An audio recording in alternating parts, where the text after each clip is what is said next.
जय श्री कृष्ण भक्तों, कैसे हैं आप। भक्ति योग सागर में आपका स्वागत है।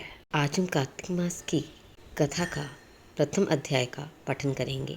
जैसा कि आप सब जानते हैं कि कार्तिक मास को दामोदर मास भी कहते हैं। सभी मासों में कार्तिक मास का विशेष महत्व है। ये मास विष्णु भगवान को सभी मासों से अधिक प्रिय है। कहते हैं इस मास में किया गया कोई भी धार्मिक कार्य अक्षय पुण्य फलों को देने वाला है। इस मास में तो बिना किसी विधि विधान के भी किया गया कोई भी धार्मिक कार्य है, भगवान विष्णु की भक्ति या दीपदान, उसको अक्षय फल प्राप्त होता है। और अगर विधि विधान से किया जाए तो उसका तो कहना ही क्या है। तो पहले अध्याय की कथा शुरू करते हैं।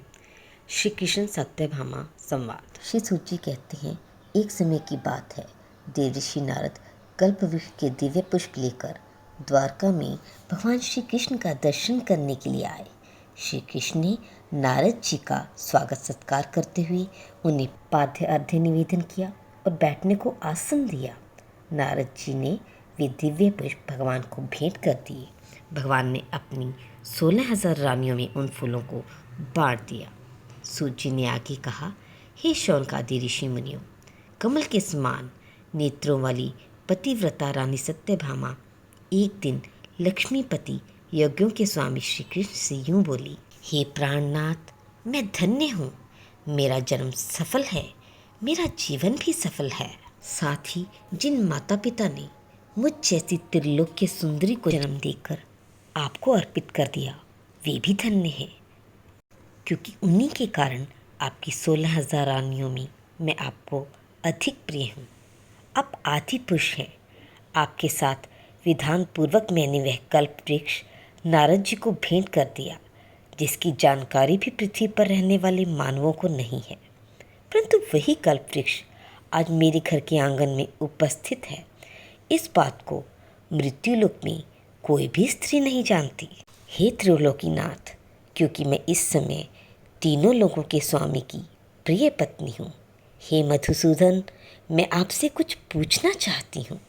यदि आप मुझसे अत्यधिक प्यार करते हैं तो मेरे उस प्रश्न का विस्तार पूर्वक उत्तर दीजिए। उस उत्तर से मेरी आत्मा का कल्याण हो जाएगा और पूरा कल्प बीतने तक आप मुझसे विमुख न होंगे और मैं आपके साथ सदैव रह सकूंगी। सूत जी बोले। सत्यभामा के इस कथन को सुनकर श्री कृष्ण मन मन मुस्कुराने लगे। सत्यभामा के हाथ को अपने हाथ में लेकर वे कल्प वृक्ष के नीचे चले गए।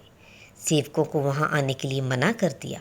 सत्यभामा के प्रेम से वे पुलकित होकर संसार के स्वामी श्री कृष्ण ने सत्यभामा से कहा, प्रिय, 16,000 रानियों में से मैं तुम्हें सर्वाधिक प्यार करता हूँ।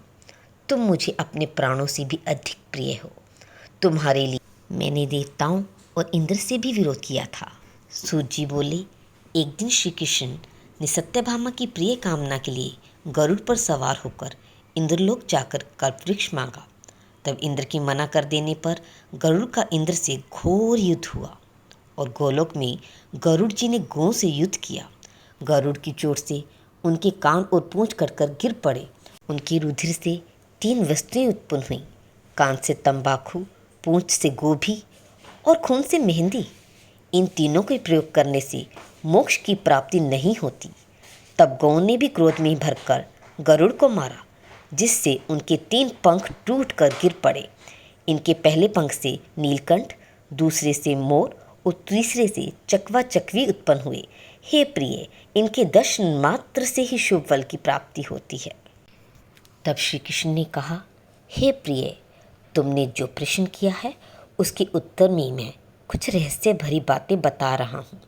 ऐसी कोई वस्तु नहीं जो मैं तुम्हें ना दे सकूं, कोई ऐसा काम नहीं जिसे मैं तुम्हारे लिए ना कर सकूं, कोई ऐसी बात ही नहीं जिसे मैं तुमसे कह ना सकूं। फिर यह कैसे हो सकता है कि तुम्हारी बात का उत्तर ना दूं? अतः जो कुछ तुम पूछना चाहती हो, निशंक होकर पूछो। ये सुनकर सत्यभामा ने पूछा, मैंने पूर्व जन्म में ऐसा कौन सा दान, व्रत या तपस्या की थी जिसके कारण मैं आज आपकी पत्नी हूँ। आपके साथ गरुड़ पर इंद्र आदि देवताओं के समाज में आपके साथ जाती हूँ। मैं ये जानना चाहती हूँ कि मैं पूर्व जन्म में कौन थी, किसकी पुत्री थी और मृत्युलोक में मेरा स्वभाव कैसा था। मैंने पूर्व जन्म में कौन सा दान, तप अथवा व्रत किया था जिससे मैं मृत्युलोक में जन्म लेकर भी मृत्यु भाव से ऊपर उठ गई और आपकी अर्धांगिनी हुई। श्री कृष्ण ने कहा, हे प्रिय, एकाग्रचित होकर सुनो। पूर्व जन्म में तुमने जो व्रत और पुण्य का अनुष्ठान किया था वह सब मैं तुम्हें बताता हूँ। जब सतयुग का अंत और त्रेता युग का आरंभ होने वाला था, उस समय मायापुरी, जो कि आज हरिद्वार के नाम से प्रसिद्ध है, में एक श्रेष्ठ ब्राह्मण रहता था जिसका जन्म अत्रि गोत्र में हुआ था। वह वेद वेदांग का ज्ञाता, पारंगत विद्वान था। उसका नाम था देव शर्मा। वह अतिथियों का सम्मान करता था, यज्ञ हवन करता था और एकाग्र मन से सूर्य देव की आराधना करता था। ऐसा लगता था कि मानो वे दूसरे सूर्य के समान तेजस्वी चांद पड़ते हों। उनके संतान नहीं थी। वृद्धावस्था में उसकी यहाँ एक पुत्री उत्पन्न हुई जिसका नाम गुणवती था। समय आने पर उस ब्राह्मण ने अपनी उस पुत्री का विवाह अपने एक शिष्य के साथ कर दिया। उस शिष्य का नाम था चंद्र। देव शर्मा चंद्र से पुत्रवत व्यवहार करता था और चंद्र भी देव शर्मा का पिता तुल्य सम्मान करता था। एक दिन चंद्र और देव शर्मा कुशा समिधाएं लाने के लिए वन में गए और हिमालय की तलहटी में इधर उधर से सामग्री एकत्रित करने लगे। तभी उन्होंने एक भयानक राक्षस को आते हुए देखा। उस राक्षस के आने के भय से उनके सभी अंग शिथिल हो गए और भागने की सामर्थ्य भी उनमें नहीं रही। तब यमराज के समान वेश वाले उस राक्षस ने उन दोनों को मार डाला। जब वे दोनों मर गए तब उस क्षेत्र के प्रभाव के कारण तथा उनकी धार्मिक व्रति के कारण मेरे पार्षद, मेरे देवदूत उनको वैकुंठ में ले गए। उन दोनों ने पूरे जीवन सूर्य की पूजा आदि सत्कर्म किए थे, अतः मैं उन पर प्रसन्न हो गया। शिव, सूर्य, गणेश, विष्णु एवं भगवती दुर्गा की पूजा करने वाले उसी प्रकार मेरे लोक को प्राप्त कर लेते हैं जैसे वर्षा का पानी बहकर समुद्र में चला जाता है। मैं यद्यपि एक हूँ पर अपने कर्म और नामों के अनुसार 5 प्रकार का हूँ। जैसे कि देवदत्त नामक बालक भाई, पुत्र, वत्स आदि नामों से पुकारा जाता है। जब वे मेरे लोक वैकुंठ में आए तो विमान पर विराजमान थे और उनका स्वरूप मेरी ही समान तेजोमय था और वे चंदन का तिलक और मालाएं धारण किए हुए थे। वे वैकुंठ में ही निवास करने लगे। तो ये था कार्तिक मास की कथा का पहला अध्याय। जय श्री कृष्णा।